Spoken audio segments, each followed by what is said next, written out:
Sikap hidup seperti apa sebagai orang beriman? Yaitu sikap hidup yang tetap tinggal di dalam kasih Kristus. Saya ulangi, yaitu sikap hidup seperti apa sebagai orang beriman yang harus kita nyatakan, itu sikap hidup yang tetap tinggal di dalam kasih Kristus. Nah, kita lanjutkan masih dalam Yohanes pasal 15. Secara bergantian aja ya, kita baca ya. Yohanes 15 ayat 9 sampai 17. Kalau saudara lihat judul perikopnya, kalau saudara bawa Alkitab, saya tidak tahu kalau di handphone mungkin nggak ada ya judul perikopnya ya. Ada.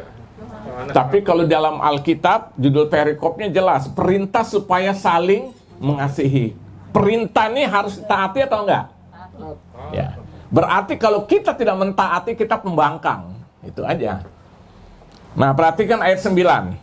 Jadi judul perikopnya di dalam Injil Yohanes 15 kemarin kita sudah bahas, sekarang kita lanjutkan ayat 9 sampai dengan ayat yang ke-17 saya akan baca secara bergantian. Nanti saya ayat 9, saudara 10.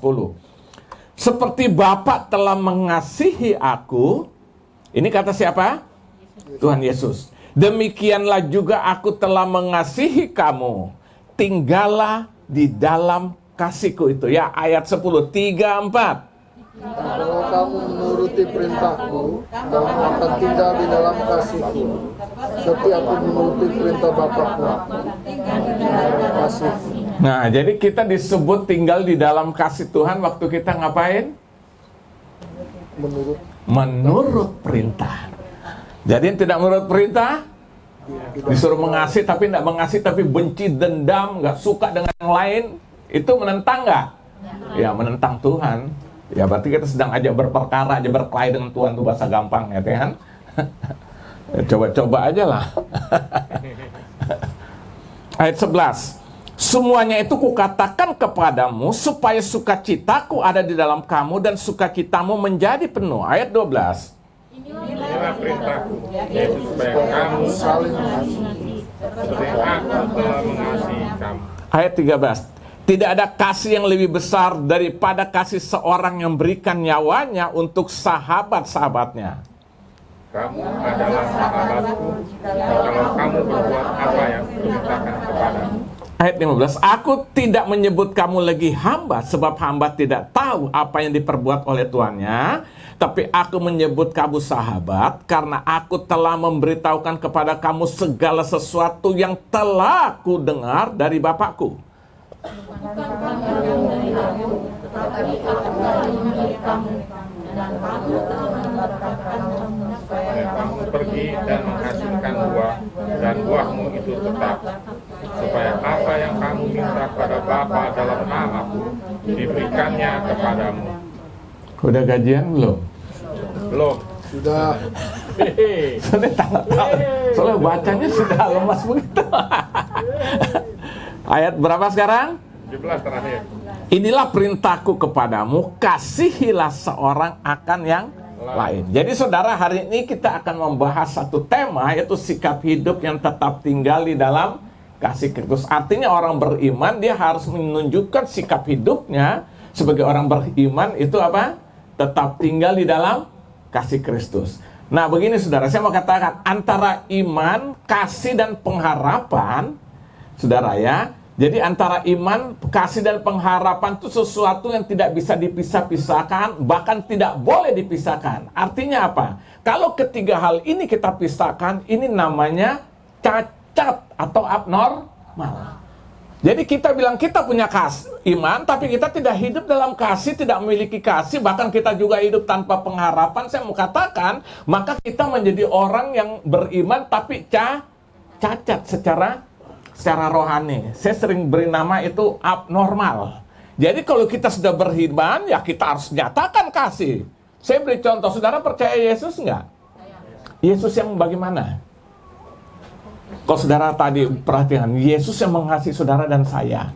Yesus itulah wujud kasih Allah yang diberikan kepada manusia, Yohanes 3 ayat 16. Karena begitu besar kasih Allah akan isi dunia sehingga diberikannya anaknya yang tunggal, supaya setiap orang yang percaya, yang beriman, tidak binasa melainkan beroleh ya hidup yang kekal. Berarti waktu kita percaya pada Yesus, Yesus yang bagaimana?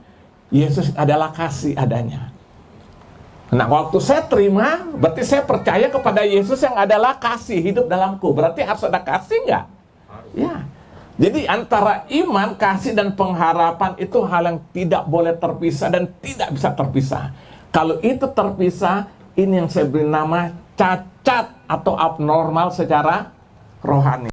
Nah, saya beri contoh saudara, kita ini normal nggak dengan tangan semua? Saya mau tanya, kalau tangan kita nggak ada normal nggak? Abnormal. Jadi orang punya iman, nggak punya kasih, abnormal. 3 hal ini tidak bisa dipisahkan. Nah, coba buka dulu dalam 1 Korintus pasal 13.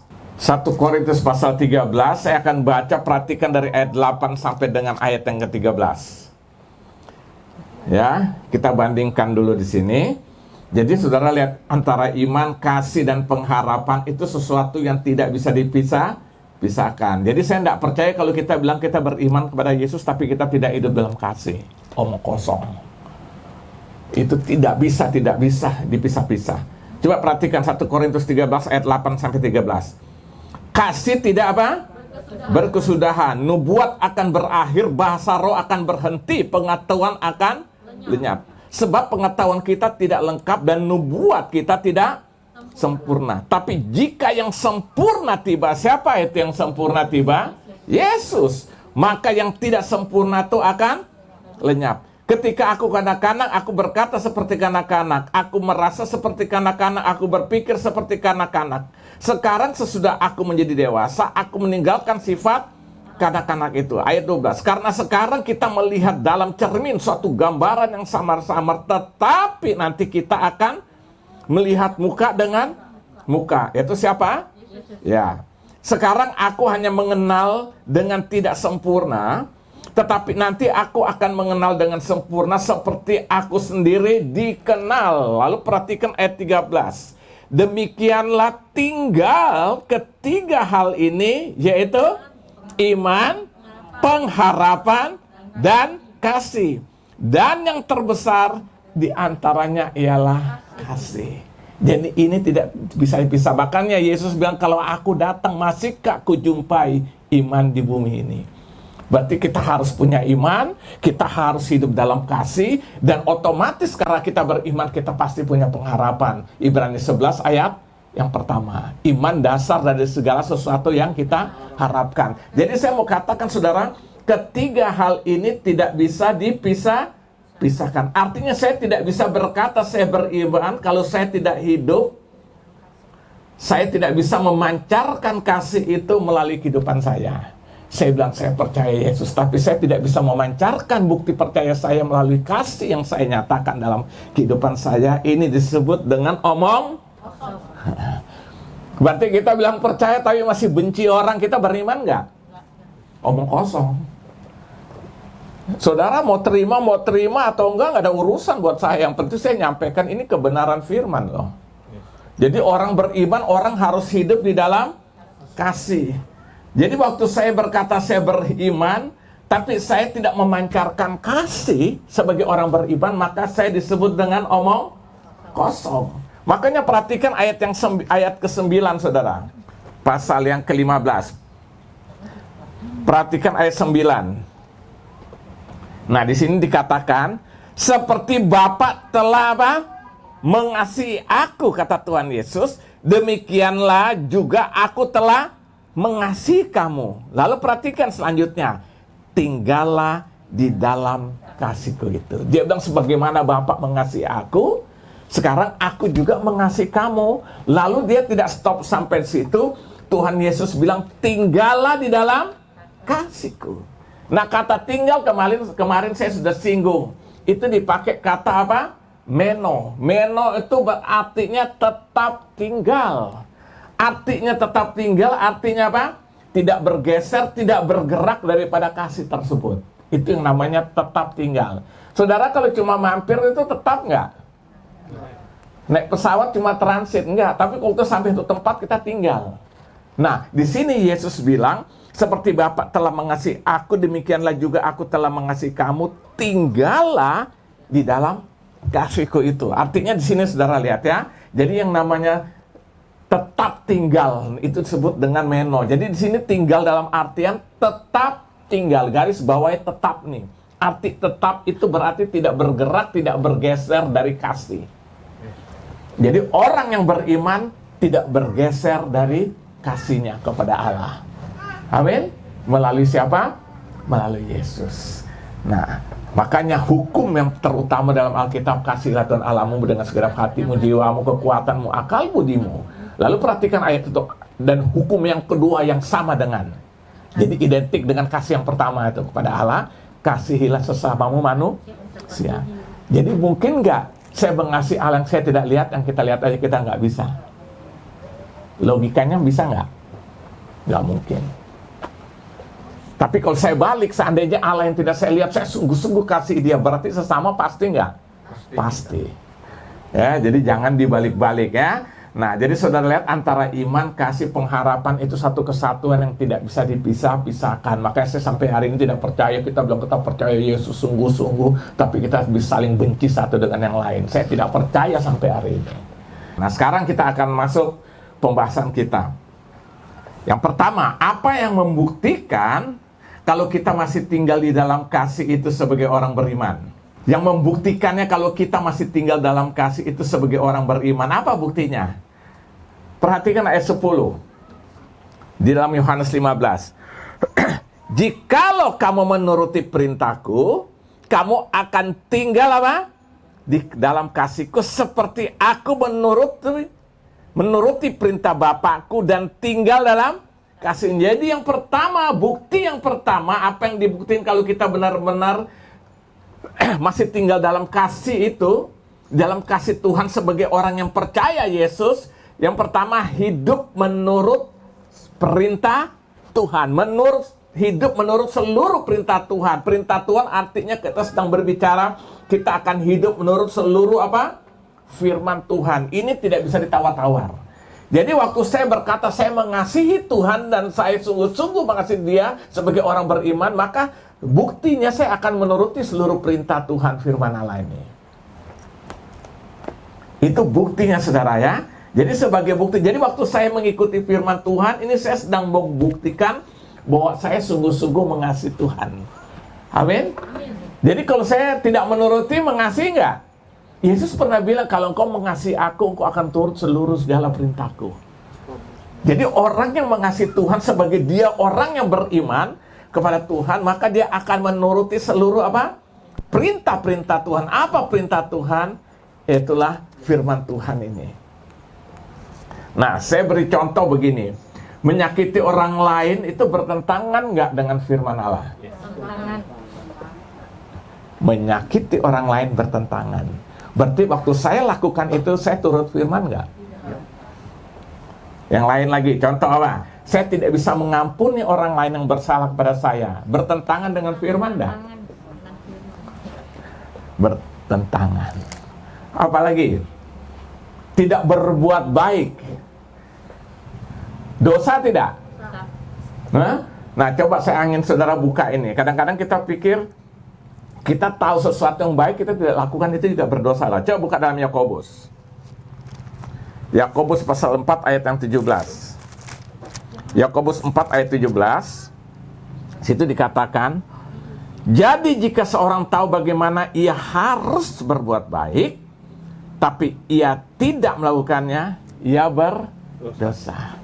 Jadi kita tidak berbuat baik pun itu dosa, bertentangan dengan firman ya. Jadi saudara, yang pertama, apa yang membuktikan kalau kita tuh masih tinggal di dalam kasih itu sebagai orang yang mengaku beriman, kita akan hidup menurut seluruh perintah-perintah Tuhan, yaitu firman Allah. Sederhana kan? Saya percaya Tuhan, saya turut firman Tuhan. Selesai. Ya, makanya saya tadi bertanya kan, menyakiti orang lain dosa nggak? Bertentangan. Iya, Yesus bilang kalau engkau ingin orang lain lakukan sesuatu bagimu, perbuatlah itu juga bagi orang itu. Kalau engkau tidak ingin orang lain melakukan sesuatu dalam hidupmu, jangan lakukan itu juga pada orang lain. Sederhana. Jadi kita harus turut perintah firman Tuhan. Membenci bertentangan nggak? Dendam bertentangan nggak? Udah sederhana aja. Yang kedua, apa dampak yang kita terima kalau kita tetap tinggal atau hidup di dalam kasih-Nya? Apa dampak yang akan kita terima? Perhatikan di ayat yang ke-11 dari Yohanes tadi. Di situ ayat 11, semuanya itu kukatakan kepadamu supaya apa? Sukacitaku ada di dalam kamu dan sukacitamu menjadi penuh. Lihat. Di sini Tuhan Yesus bilang, waktu kita hidup, yang kedua kita lihat ini, sikap hidup waktu kita tetap tinggal dalam kasih Kristus itu, yang kedua dampak yang kita akan alami, dampak yang akan kita terima, yaitu waktu kita tetap tinggal dan hidup dalam kasih-Nya. Ayat 11 berkata apa? Saya ulangi, semuanya itu kukatakan kepadamu supaya sukacitaku, kata Tuhan Yesus, ada dalam kamu dan sukacitamu menjadi penuh. Berarti apa? Hidup kita akan penuh dengan sukacita surgawi. Nah, ini yang saya beri nama suasana surga itu kita alami. Jadi saya percaya waktu kita hidup dalam kasih Tuhan sebagai orang yang beriman, maka kasih itu akan memberikan kita ada sukacita dalam hidup.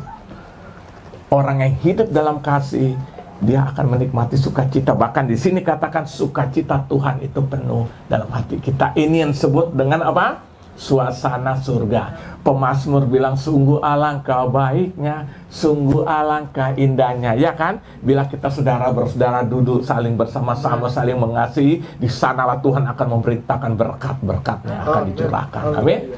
Kenapa kita seringkali tidak mengalami berkat Tuhan? Dalam kebencian, nggak ada sukacita, saudara. Percayalah, orang yang benci, orang suka marah-marah, ngamuk-ngamuk, nggak ada sukacita, saudara. Percaya saya. Tapi orang yang senang, suka, haleluya, wow, dengan tulus dari dalam hati, penuh dengan sukacita. Waktu kita hidup sungguh-sungguh di dalam kasih Tuhan sebagai wujud kita orang beriman. Artinya suasana surga itu kita alami. Apa sih suasana surga itu? Salah satu kan sukacita. Dalam Roma 14 ayat 17. Kerajaan Allah bukan soal makan dan minum, bukan soal cia-cia, you know cia? Ya. Tapi soal apa?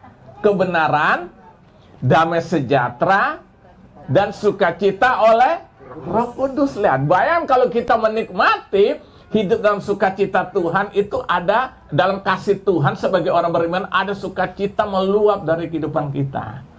Sukacita, buat susah mau dibayang, susah diceritakan suasana seperti ini, tapi dapat dinikmati. Paling enggak dari wajahnya ketahuan. Oh, sukacita tuh wajah orang kayak saya ini kan mukanya muka sukacita kan. Loh iya dong. Orang akan lihat kita beda. Coba saudara lihat orang nggak hidup dalam Tuhan, mukanya tuh atau di dalam kebencian, lihat muka-mukanya itu beda. Tapi orang yang hidup dalam kasih Tuhan, kasih itu terpancar. Alkitab bilang membuat muka berseri-seri. Kata Alkitab, orang yang hidup dalam kasih Tuhan membuat mukanya berseri-seri. Tapi kalau kita hidup dalam kasih Tuhan, kita mengalami sukacita. Dan Alkitab kata sukacita itu disebut suasana surga. Amin. Jadi sekarang sudah bisa nikmati suasana surga itu belum? Sudah. Karena Yesus datang menghadirkan suasana surga itu. Makanya dalam doa Bapa kami, datanglah kerajaanmu, jadilah kehendakmu di bumi seperti surga. Berarti suasana surga sekarang ini sudah kita bisa nikmati. Bagaimana? Waktu hidup dalam kasih. Itu ada sukacita. Amin. Nah, jadi saudara lihat yang kedua, saudara lihat ini. Apa dampaknya kita terima, yang kita terima kalau kita tetap tinggal atau hidup dalam kasih-Nya, kita akan penuh dengan apa? Sukacita surgawi. Ini disebut dengan suasana surga. Lihat ayat 12. Masih tetap. Inilah perintahku, yaitu supaya kamu saling mengasihi seperti aku telah mengasihi kamu. Berarti ini perintah. Untuk mengasihi, saling mengasihi seperti Yesus mengasihi kita, kita harus saling mengasihi. Ini perintah. Berarti kalau namanya perintah tidak bisa ditunda-tunda, tidak bisa kalau saya mau. Harus melakukan. Kalau enggak, omong kosong. Saya bilang gereja itu segala macam manusia bisa ada di dalamnya. Mau yang benar-benar sungguh-sungguh, setengah benar-benar, sampai yang sungguh-sungguh. Tapi nggak apa-apa. Justru sini kita belajar supaya kita mengerti. Amin. Saya selalu bilang gereja itu sama dengan bengkel, nggak apa-apa. Ada yang ininya rusak, datang masuk supaya di dalam bengkel dia dibenarin. Amin. Nah, yang ketiga. Sekarang ketiga, apa dampaknya yang kita alami kalau kita tetap tinggal di dalam kasih-Nya? Nah, sekarang apa lagi yang kita akan alami selanjutnya?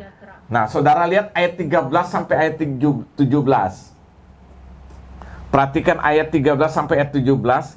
Tidak ada kasih yang lebih besar daripada kasih seorang yang memberikan nyawanya untuk sahabat-sahabatnya. Kamu adalah sahabatku jikalau kamu berbuat apa yang kuperintahkan kepadamu. Aku tidak menyebut kamu lagi hamba, sebab hamba tidak tahu apa yang diperbuat oleh tuannya. Tapi aku menyebut kamu sahabat, karena aku telah memberitahukan kepada kamu segala sesuatu yang telah kudengar dari Bapakku, kata Tuhan Yesus. Bukan kamu milih aku, tapi aku yang telah memilih kamu. Dan aku telah menetapkan kamu supaya kamu pergi dan menghasilkan buah, dan buahmu itu tetap, supaya apa yang kamu minta kepada Bapa dalam namaku diberikannya kepada kamu. Inilah perintahku kepadamu, kasih seorang akan yang lain. Jadi saudara lihat dampak berikutnya. Tadi kita terima, dampak yang kita terima kalau kita tetap tinggal hidup dalam kasih-Nya, kita akan mengalami apa namanya? Sukacita. Kedampak yang kedua, saudara tahu waktu kita tetap tinggal, dampak yang kita akan alami waktu kita tetap tinggal dalam kasih itu, hal yang kedua yang akan kita terima, kita disebut menjadi sahabat-sahabat Tuhan Yesus. Coba saya ulangi, perhatikan. Disebut sahabat. Ayat berapa tadi? Ayat yang ke-13. Ayat 14. Kamu adalah apa? Sahabatku jika kamu berbuat apa yang kuperintahkan kepadamu. Jadi waktu kita melakukan perintah Tuhan, yaitu hidup dalam kasih, di sini Yesus bilang kamu akan disebut apa? Sahabatku. Kita akan menjadi sahabat. Terus ayat ke-15, aku tidak menyebut kamu lagi hamba, sebab hamba tidak tahu apa yang diperbuat oleh tuannya. Tapi aku menyebut kamu sahabat, karena aku telah memberitahukan kepada kamu segala sesuatu yang telah kudengar dari Bapakku. Saya bergambaran gini, saudara, kalau seorang yang namanya sahabat, seringkali orang curhat nggak? Si A bersahabat dengan si B. Dia ada sesuatu hal, masalah, apakah dia senang, dia susah, kadang-kadang dia pertama yang dia hubungi apa? Sahabatnya. Dia curhat, saudara. Nah, Yesus bilang kamu akan kusebut apa? Sahabat. Berarti ada sesuatu yang Tuhan akan sampaikan melalui kita.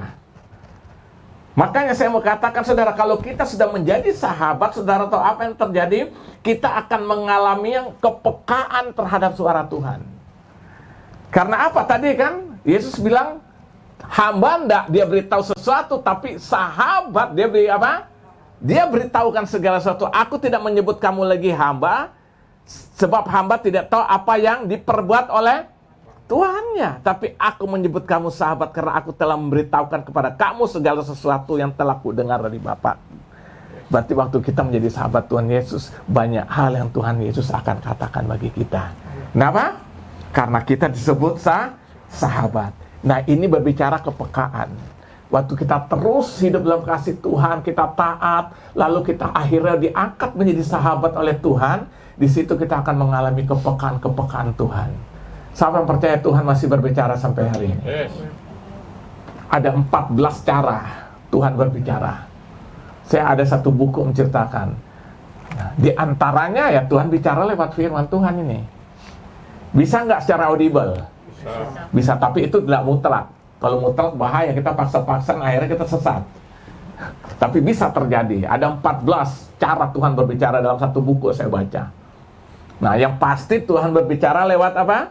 Firman. Lewat firman. Coba saudara buka dalam Yesaya pasal 50. Maka Yesaya pasal 50 ayat 4. Tuhan Allah telah memberikan kepadaku lidah seorang murid, Ya. supaya dengan perkataan aku dapat memberikan semangat baru kepada orang yang letih lesu. Setiap pagi ia mempertajam pendengaranku untuk mendengar seperti seorang murid. Setiap pagi. Ia ini siapa? Allah, Tuhan, mempertajam pendengaranku untuk mendengar seperti seorang murid. Kita dipertajam pendengaran kita setiap pagi. Supaya apa? Kita tahu apa yang kita harus lakukan, Tuhan akan berikan tahu segala sesuatu. Makanya saya tetap percaya semakin kita hidup dekat dengan Tuhan, menjalani kasih-Nya, maka kita akan semakin, Tuhan membuat kita semakin peka karena Dia menganggap kita sudah menjadi sahabat. Ingat saya pernah khotbah, ada 6 peran orang percaya. Ingat? Yang pertama kita sebagai hamba. Hamba itu berbicara ketaatan. Hamba itu nggak punya hak mutlak untuk dirinya. Nggak ada namanya hak asasi manusia. Hamba tuh nggak mengenal itu namanya doulos. Jadi waktu saya menjadi hamba Tuhan, ya saya taat aja apa yang Tuhan suruh. Suka nggak suka, mengerti nggak mengerti, saya lakukan. Yang kedua, murid. Murid itu berbicara belajar. Makanya kita jadi anak Tuhan ini, saudara jangan begitu saudara salah, aduh terus kecewa, aduh gue nggak mau lagi dah, gue nggak mau lagi, bangkit lagi dong, namanya murid. Hari ini nilainya bagus, besok bisa nilainya jelek. Tapi jangan jelek melulu. Ya kan? Namanya belajar. Yang ketiga sebagai sahabat. Nah ini yang Yesus bilang, aku tidak lagi menyebut engkau hamba, aku menyebut kamu sahabat. Dalam konteks Dia menyampaikan sesuatu bagi kita karena kita sahabat. Jadi sahabat berbicara apa? Hubungan komunikasi. Yang keempat sebagai apa? Anak. Ya kan? Kita sebuah anak Tuhan, makanya itu berbicara jaminan. Makanya jadi anak tuh jangan takut, jangan khawatir tentang hidup. Kita lakukan aja bagian kita, pemeliharaan Tuhan pasti bagi kita. Amin, karena kita anak. Jadi pasti pelihara, orang tua bela mati-matian anaknya. Orang tua boleh nggak makan, asal anaknya makan. Ini suatu gambaran ekstrim. Selain anak, terus apa? Sebelum mempelai, prajurit. Prajurit tugasnya apa? Berperang, menyenangkan hati komandannya. Setiap hari kita nih berperang, bukan melawan darah dan daging, tapi melawan roh di udara, penguasa udara. Dan yang keenam sebagai mempelai. Kan kita sedang menanti kedatangan mempelai pria, menjemput kita mempelai wanita. Ini peranan yang kita jalankan setiap hari. Jadi waktu saya taat, berarti saya sedang memerankan sebagai seorang hamba yang disebut dengan doulos. Waktu saya belajar jatuh bangun, saya bangkit terus karena saya mau murid. Tapi waktu saya membangun hubungan untuk peka terhadap suara Tuhan karena saya sahabat. Yesus bilang, waktu engkau tetap tinggal dalam kasih, aku menyebut engkau adalah sahabat. Makanya Dia bisa beritahukan banyak hal-hal yang kadang-kadang kita tidak mengerti. Dia bisa beritahu segala sesuatu. Ada kepekaan, amin. Nah itu sebabnya saudara lihat di sini. Makanya Yesaya bilang setiap pagi Dia mempertajam pendengaran telingaku. Dia bisa beritahu apa yang harus kita lakukan. Itulah.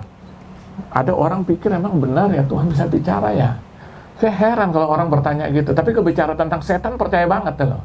Wih, iya kan? Saya percaya tentang setan. Tuh. Tapi kebicara tentang Tuhan dia rasa aneh apa Tuhan bisa berbicara gitu loh. Ya, jadi yang ketiga dampaknya kita akan alami apa? Tetap tinggal dalam kasih-Nya, kita menjadi sahabat. Yang keempat, yang terakhir nih. Yang keempat, apa dampaknya yang kita alami kalau kita tetap tinggal di dalam kasih-Nya? Apa dampaknya? Kita akan menerima apa yang kita minta kepada Bapa di dalam nama Yesus. Perhatikan di ayat yang ke-16. Ayat ke-16, perhatikan. Bukan kamu yang memilih aku, tetapi akulah yang telah memilih kamu. Dan aku telah menetapkan kamu supaya kamu pergi dan menghasilkan buah. Dan buahmu itu tetap. Jadi kita menghasilkan buah dulu ya. Dan buahnya tetap supaya apa yang kamu minta kepada Bapa dalam namaku diberikannya kepadamu. Ayo, ini minta apa nih? Minta kawin. Minta kawin. Ya nggak apa-apa dong. Kalau belum punya pasangan minta kawin, nggak apa-apa ya kan? Ya kan? Minta apa aja di dalam nama Yesus. Nah begini saudara. Justru kalau kita hidup dalam kasih Tuhan, kepekaan itu ada, sehingga waktu kita minta juga minta nggak sembarangan, saudara. Iya, kita akan minta sesuai dengan apa? Yang firman katakan, yang Tuhan taruh dalam hati kita. Kita rasa kelayakan ini, gue pantas nih minta ini. akhirnya kita minta. Jadi kita tahu, maka saya bilang kan harus bedakan antara keinginan dengan kebutuhan. Selama itu menjadi kebutuhan kita minta, pasti Tuhan jawab. Ya kan? Setiap doa anak Tuhan didengar nggak? Saya mau tanya, dijawab nggak? Jawabnya ada 3. Ya, gua kasih. Yang kedua, tunggu waktunya. Dan yang ketiga, tidak. Dia dengar, dia jawab, tapi jawabnya sesuai dengan kehendaknya. Maka kita boleh minta, tapi jawabannya Tuhan bisa iya langsung, bisa nanti, bisa tidak, karena dia tahu yang terbaik bagi kita. Kan kita anak-anaknya, amin. Nah, itu sebabnya saudara, jadi kita lihat dampaknya selanjutnya yang kita alami. Waktu kita tetap tinggal dalam kasih-Nya, kita akan menerima apa yang kita minta kepada Bapa di dalam nama Yesus. Justru kepekaan meminta kita semakin kita rasakan, tidak sembarangan kita minta. Kita lebih tahu mana yang lebih layak, yang lebih pantas. Amin. Oke, saya kira hanya ini aja 4 hal ya. Jadi saya simpulkan ya, sikap hidup yang tetap tinggal dalam kasih Kristus ya. Ini poin yang ke-45 ya.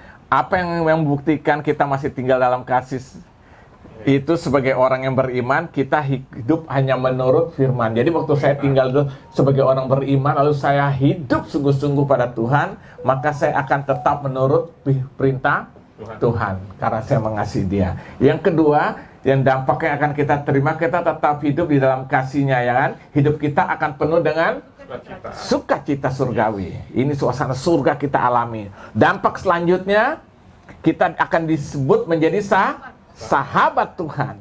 Dan dampak dan selanjutnya dampak yang lain, apa yang kita minta pada Tuhan di dalam nama Yesus, Dia akan berikan. Justru waktu kita minta, karena kita tahu dalam Yesus, kita tidak minta sembarangan, pasti kita ada kepekaan untuk apa yang Tuhan mau. Ya kan? Seorang sahabat sudah jadi peka kan? Nggak minta sembarangan. Nah, saya kira itu aja.